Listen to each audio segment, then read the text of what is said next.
Hi guys, welcome back to my channel. ఈరోజు నేను సింపుల్గా ఫాస్ట్గా అయిపోయే రెసిపీ కోసం చెప్తున్నా. అదేనండి ఎగ్ పులావ్. ఈ ఎగ్ పులావ్ అనేది ఎంత ఫాస్ట్గా అయిపోతుందంటే మన సండే టైంలోని దీనంత అద్భుతమైన రెసిపీయే ఉండదు. ఫస్ట్ అయితే స్టవ్ ఆన్ చేసుకొని దాని మీద ప్యాన్ పెట్టుకొని కొంచెం ఆయిల్ పోసి ఎగ్స్ అనేవి ఫ్రై చేయాలి. గుర్తుంచుకోండి, హై ఫ్లేమ్లో మాత్రమే ఫ్రై చేయాలి అండ్ మీదన తుల్లించుకోకండి. అండ్ ఎగ్స్ ఎంత బాగా ఫ్రై అయితే అంత బాగుంటుంది టేస్ట్ ఈ పులావ్కి. సో వీడియోలో చూస్తున్నారుగా, అంత బ్రౌనిష్గా అయ్యేటట్టు ఫ్రై చేసుకోండి. ఆయిల్ అనేది మీదని తుల్లిపోకుండా మాత్రం చూసుకోండి. అండ్ అలా ఫ్రై అయిన ఎగ్స్ని సైడ్కి తీసుకొని ఇప్పుడు అదే ప్యాన్లో వీడియోలో చూపిస్తున్నట్టు బిర్యానీ సామాన్లు అంటే మసాలా, జీలకర్ర ఇవన్నీ వేసి ఫ్రై చేసుకోండి. అవి కొంచెం చిట్టుపట్టుమన్నాక ఆనియన్ ముక్కలు అండ్ పచ్చిమిరపకాయలు వేసి ఫ్రై చేసుకోండి. కొంచెం పింకిష్గా ఫ్రై అయిన తర్వాత ఆనియన్స్ అనేవి అల్లం ఫ్రెష్గా గ్రైండ్ చేసి పెట్టుకున్న అల్లం వెల్లుల్లి పేస్ట్ అనేది ఒక స్పూన్ యాడ్ చేసుకొని పచ్చివాసన పోయేంత వరకు ఫ్రై చేసుకోండి. సో అలా పచ్చివాసన పోయేంత వరకు ఫ్రై చేసుకుంటే స్మెల్ అనేది అద్భుతంగా ఉంటుంది.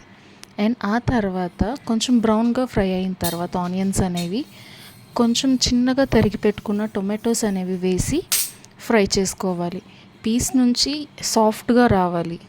అండ్ ఆ తర్వాత వీడియోలో చూపిస్తున్నట్టు కొంచెం కారం, అలాగే ధనియాల పొడి మరియు కొంచెం గరం మసాలా వేసి మీ మసాలా టేస్ట్కి తగ్గట్టు వేసుకోండి. వేసి ఫ్రై చేసుకొని ఆయిల్ బయటికి వచ్చేంత వరకు ఫ్రై చేసుకోవాలి. గుర్తుంచుకోండి, అడుగు అంటకుండా మధ్య మధ్యలో కలుపుకోండి. అండ్ ఆయిల్ బయటకు వచ్చే వరకు ఫ్రై చేసుకుంటేనే అద్భుతంగా ఉంటుంది. అండ్ తర్వాత మీ రుచికి తగ్గట్టు సాల్ట్ కూడా యాడ్ చేసుకొని మరో కొంతసేపు ఫ్రై చేసుకోండి. ఇలా ఫ్రై చేసుకున్న తర్వాత మరి కొంతసేపు ఫ్రై చేసుకొని ఆయిల్ సపరేట్ అయ్యే వరకు చూడండి. ఆయిల్ సపరేట్ అయిన తర్వాత మనం ఇందాకలా ఏవైతే ఎగ్స్ ఫ్రై చేసుకున్నామో అవి ఇందులో వేసి ఒక 2 minutes అలా టాస్ చేయండి. చూడండి, ఎగ్స్ అనేవి విరిగిపోకుండా టాస్ చేయండి. అండ్ అలా టాస్ చేసిన తర్వాత కొంచెం వాటర్ వేసుకొని ఆ ఇగురంతా ఎగ్ పట్టేటట్టు ఉడికించండి. మీడియం ఫ్లేమ్లో ఉడికించండి. అండ్ క్యాప్ అనేది పెట్టుకొని ఉడికిస్తే అద్భుతంగా ఉంటుంది. ఈ వాటర్ అనేది దగ్గరికి ఎగిరిపోయే వరకు ఎగిరించి తర్వాత ఆయిల్ అంతా సపరేట్ అయ్యే వరకు మగ్గు పెట్టండి.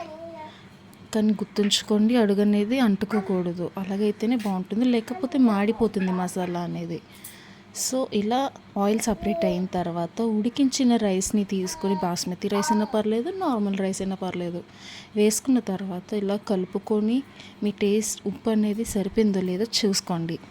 అంతే, అద్భుతమైన ఎగ్ పులావ్ రెడీ. వీడియో నచ్చితే లైక్, షేర్ అండ్ సబ్స్క్రైబ్.